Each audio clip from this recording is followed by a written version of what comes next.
Shalom Bacha, que le beau Dieu vous protège, vous donne la santé, la joie. Hier, vous avez écouté écouté une belle histoire de Rena, ma nièce. Cette belle histoire que nous a racontée. Alors, mes amis, vous savez que cette année, non, l'année dernière, ça a été mon passé vite.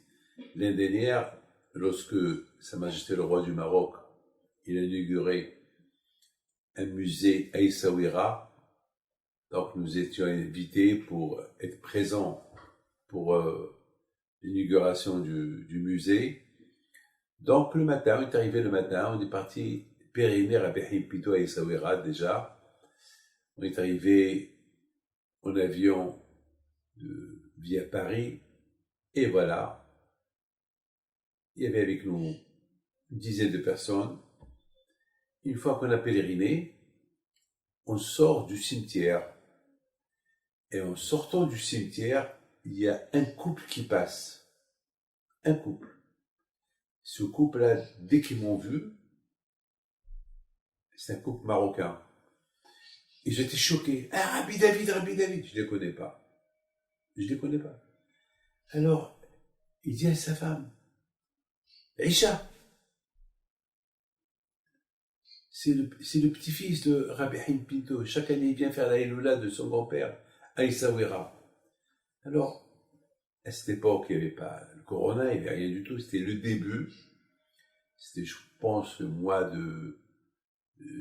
de février, début février.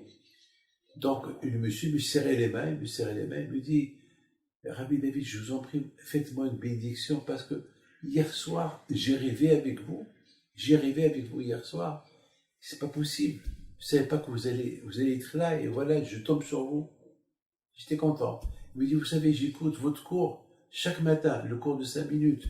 Ça me donne des forces. Bon, j'ai rien dit. Vous savez, les cours les cours du matin, les cours que je fais chaque matin, c'est des petits cours d'émouna, de foi. Il y a beaucoup des Français, des Juifs, des musulmans. Et écoute, c'est des cours qu'on parle de Hakadosh Baruch Hu, c'est tout. On parle de Dieu, de la providence divine, c'est tout. Donc ça m'a fait plaisir, je l'ai salué, je lui ai fait une bracha. Pourquoi je raconte cette histoire-là? Je raconte cette histoire-là parce qu'il m'est arrivé quelque chose. Vous savez que, à Pessah, Baruch Hashem, j'avais un budget de ce que je devais distribuer.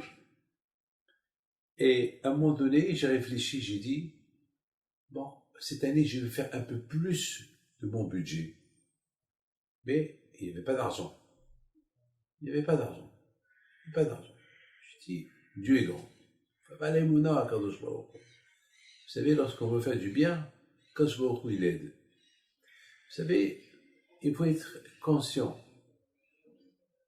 Kadosh Baruch Hu, il donne selon le besoin. Vous savez, une fois mon père, Alav Shalom, il recevait, vous savez, mon père, il recevait un monde fou. Et les gens ne lui donnaient pas des belles sommes. Les gens lui donnaient, je sais pas, j'ai honte de vous dire. Les sommes qu'il lui donnait. Et pourtant, il y avait des milliardaires qui venaient chez lui. Jusqu'à qu'un jour, moi, j'ai eu de la peine, j'ai eu honte. Je dis à mon père, papa, je comprends pas. Tel et tel, il me donne 1000 fois plus que vous. Pourquoi moi, il me donne et vous? Et tel et tel. Et je commençais à lui dire, et tel et tel, et tel et tel, et tel et tel, et tel et tel. Mon père, il regarde, il sourit. Il dit, mon fils, la différence entre toi et moi, c'est que moi, j'ai pas d'yeshiva, j'ai pas d'yeshivot, j'ai que ma femme et mes enfants, et j'ai fait un peu la tzedaka. Toi, tu as des frais, toi, tu as des yeshivot. Alors le bon Dieu te donne selon tes frais, selon ce que tu as besoin quand je vais au prix te donne. Moi, j'aime. Il me donne selon ce que j'ai besoin. Mais si je veux 1 milliard de fois plus ce que j'ai besoin, le bon Dieu me les donnera. Je dis, pourquoi tu ne le fais pas? Je dis, parce que je n'ai pas besoin. Je dis, alors, mais d'autres ont besoin. Je dis, je sais, d'autres ont besoin, alors ça, c'est le travail d'autres. Chacun, il doit demander ses besoins.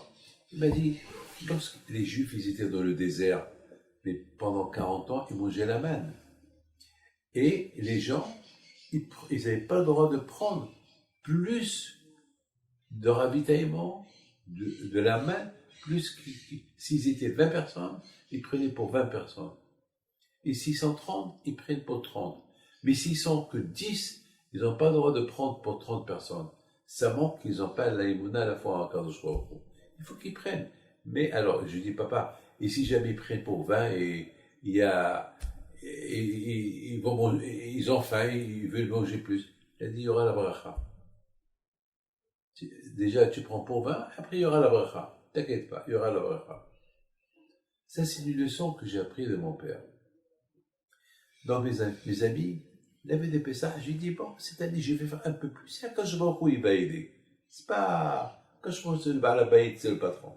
C'est le patron.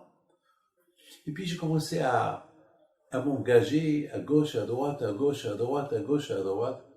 Et vous ne pouvez pas imaginer que de plus que je m'engageais à gauche et à droite, je voyais des rentrées. Quand je m'envoyais des gens qui me disaient, Rabbi David, voilà, ça c'est pour aider les gens de Pessah, papa. Et finalement, Rabotai, j'ai appris ma leçon. La leçon que j'ai appris, David, demande plus et Hachem te donne plus.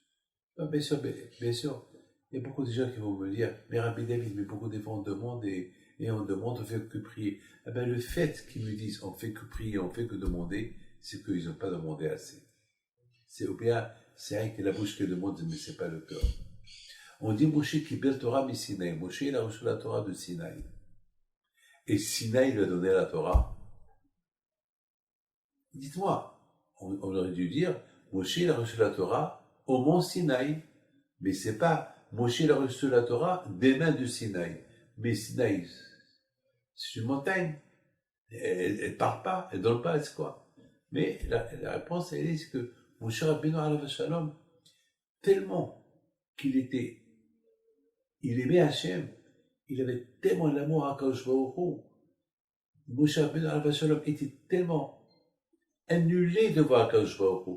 Alors, même là où Hachem il va lui parler, il était annulé de l'endroit où Hachem lui a parlé. Ici, Moshe Rabbeinu s'est dit, si Hachem il me parle dans le mont Sinaï, c'est que le mont Sinaï il est méritant. Et puisque le mont Sinaï est méritant, alors qui suis-je moi? Alors le mont Sinaï il est mieux que moi. Ça veut dire que le mont Sinaï il est mieux que moi. C'est ça les monas qu'il avait, c'est comme ça que Moshe Rabbeinu s'est comporté avec Akadosh Baruch Hu. Nous aussi, selon nos moyens, comment on se comporte avec Akadosh Baruch Hu, Akadosh va se comporter avec nous. Et selon la demande qu'on demande et comment on demande à Akadosh Baruch Hu, Akadosh va nous répondre. Que le bon Dieu protège, il vous donne la santé et la joie. Amen.